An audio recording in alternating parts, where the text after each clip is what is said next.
जय श्री कल की। ओम नमो भगवते वासुदेवाय। डोनाल्ड ट्रंप को नोबेल पुरस्कार चाहिए और इसलिए नोबेल पुरस्कार के लिए वो कुछ न कुछ ऐसे हथकंडे अपना रहे हैं ताकि उन्हें ये पुरस्कार हासिल हो जाए।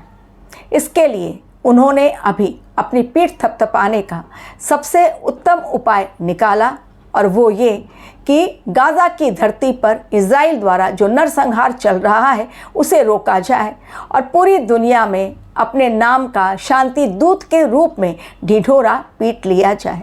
लेकिन जो नियति को मंजूर है उसे डोनाल्ड ट्रंप रोक नहीं पाएंगे और हुआ यही। 5 अक्टूबर यानी 5 अक्टूबर शाम 6 बजे की गाइडलाइन दी गई। बहुत स्ट्रिक्टली वार्निंग, लास्ट अल्टीमेटम दे दिया गया कि इसके पश्चात जो होगा वो बड़ी तबाही मचाएगा। हमास ने चेतावनी सुन ली, समझ ली। कुछ शर्तों पर 20 कंडीशंस रखे गए दोनों के बीच शांति विराम के लिए, युद्ध विराम के लिए, जिसे दोनों देशों ने ही, इजराइल ने तो करीबन मान लिया लेकिन हमास ने कुछ कंडीशंस के ऊपर ऑब्जेक्शन ले लिए। अब 5 तारीख का 6 बजे का समय खत्म हुआ लेकिन अब तक युद्ध विराम के नाम पर किसी प्रकार की कोई बात सामने नहीं आई। क्या वास्तव में जो डोनाल्ड ट्रंप करना चाहते हैं वो होगा या फिर इस बार तबाही इतनी भयंकर कि पूरी दुनिया कांप उठेगी?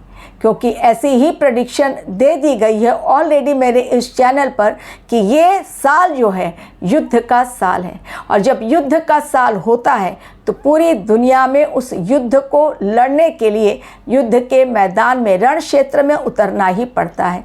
रशिया और यूक्रेन के युद्ध विराम को लेकर भी डोनाल्ड ट्रंप ने बहुत बड़े बड़े दावे किए थे लेकिन क्या वो युद्ध रुका? नहीं।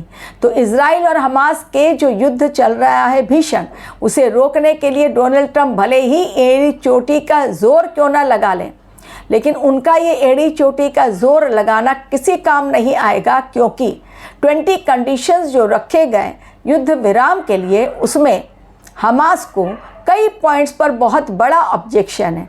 फॉर एग्ज़ाम्पल एक उसमें पॉइंट ऐसा है कि वो जो अपने वेपन्स हैं गाज़ा के लिए यूज़ कर रहा है उस पर वो अपना अधिकार खो देगा, नहीं यूज़ कर पाएगा, वो आगे उस पर वो अपना आधिपत्य नहीं जमा पाएगा। यही वो पॉइंट है जिसे गाज़ा मानने को तैयार, हमास मानने को तैयार नहीं। एवं इसके अलावा भी कई पॉइंट्स ऐसे हैं उस कंडीशन में जिसे हमास नहीं मान पा रहा है। चूँकि 20 कंडीशंस रखे गए हैं उसे न माना तो फिर ये युद्ध विराम हो ही नहीं सकता। इजराइल ने तो फिर भी मान लिया, हमास मानने को तैयार नहीं क्योंकि हमास के साथ हैं बाकी मुस्लिम कंट्रीज़ जो उसे ऐसा करने से रोक रहे हैं। और यही कारण कि आने वाले समय में, चूँकि ये 2025 का साल महायुद्ध का साल है, मंगल का साल है और आने वाला समय जैसे 2026 या 27, 28, 29, 30 तक का जो समय है ये चीज़ें बहुत खतरनाक होने वाली हैं। यानी भीषण नरसंहार की ओर ऑलरेडी पूरी दुनिया जा रही है। युद्ध का मैदान ऐसा भयंकर होगा कि धरती खून से लाल हो जाएगी लेकिन कोई भी देश पीछे हटने को तैयार नहीं होगा। तो ये युद्ध विराम जो इजराइल और हमास के बीच चल रहा है उसमें होने की मुझे तो बहुत बड़ी आशंका लग रही है। नहीं हो सकता ये युद्ध विराम, कारण हमास सारे शर्तों को मानने के लिए तैयार नहीं। चूँकि अमेरिका की इज्जत पर बन आई है, क्योंकि अमेरिका ने बड़े दावे के साथ, डोनाल्ड ट्रंप ने ठोक दिया दावा कि वो ही करा सकते हैं युद्ध विराम और नहीं तो हमास को भुगतना पड़ेगा।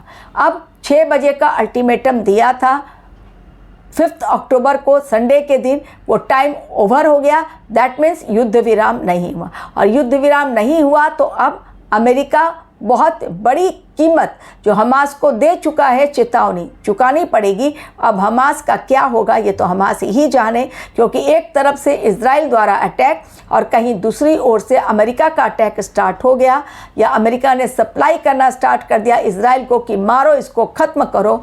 तो फिर अभी जो नरसंहार चल रही है वहाँ पर उसमें कहीं अधिक परसेंटेज बढ़ोतरी हम लोग देख पाएंगे। ये जो नरसंहार है ये बहुत बड़ा नरसंहार हुआ है। ये 2 सालों का युद्ध जो चल रहा है, रशिया और यूक्रेन के युद्ध में भी भीषण नरसंहार हुआ, लेकिन जो इजराइल ने किया गाज़ा की धरती पर वो बहुत ज़्यादा दिल दहलाने वाला है, क्योंकि उसमें बड़े केवल नहीं मारे गए, पेशेंट भी मारे गए, हॉस्पिटल पर भी अटैक हुआ, मरीज भी खत्म हुए, छोटे छोटे बच्चे, महिलाएं जिनका कोई कसूर नहीं, उन्हें भी खत्म कर दिया गया। तो टाइम लिमिट अभी का खत्म हुआ और ये कालखंड ऐसा ही दिखलाई दे रहा है। लाख समझाओ कोई ये युद्ध रोक नहीं सकता, क्योंकि इस कालखंड में है ही कि युद्ध करना ही है, धर्म युद्ध की लड़ाई, हर किसी को इसमें पार्टिसिपेट करना है। तो डोनाल्ड ट्रंप हाथ मलते रह गए, युद्ध विराम तो हुआ नहीं। हो सकता है कि ये वो अल्टीमेटम जो उन्होंने लास्ट दिया था उसमें कुछ उलटफेर करें और 1-2 दिन आगे बढ़ाएं। कुछ देर के लिए मान लीजिए ये युद्ध रुका भी, केवल कुछ देर के लिए या कुछ दिनों के लिए, ये केवल एक धोखा होगा। इजराइल छोड़ने वाला नहीं है हमास को।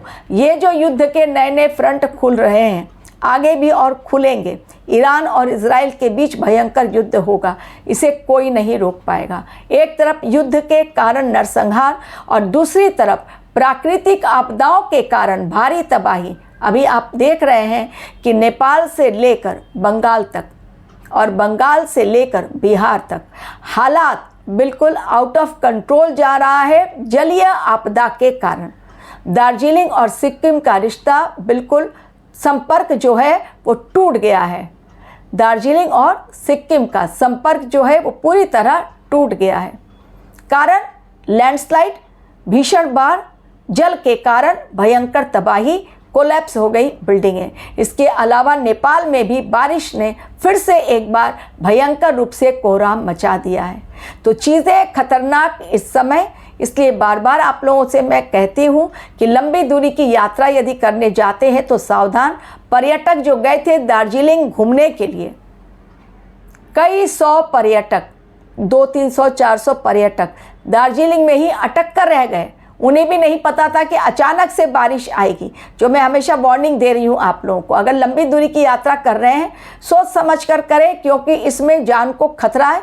कई लोग जो दार्जिलिंग में जो आई बाढ़, उसमें कई लोग बह गए। सिलीगुड़ी में वही हाल, दार्जिलिंग में वही हाल, वहाँ का जो तमाम एरिया है आसपास, सभी जगह ऐसे हालात ख़राब हुए हैं वहाँ पर कि कोई भी इंसान अपने घर में भी सुरक्षित नहीं रह पा रहा है। कब उसका घर कोलैप्स हो जाए ये कोई नहीं जान पा रहा है। अचानक से ये जो आपदा आई वो कब जाकर रुकेगी? अक्टूबर महीना पहले ही मैंने प्रेडिक्शन दिया था कि सितंबर से ज़्यादा खतरनाक होगा। नेपाल में भी ऐसे हाहाकार मचा हुआ है बारिश के कारण, लोग बह रहे हैं पानी में। समय जीवन पर भारी है।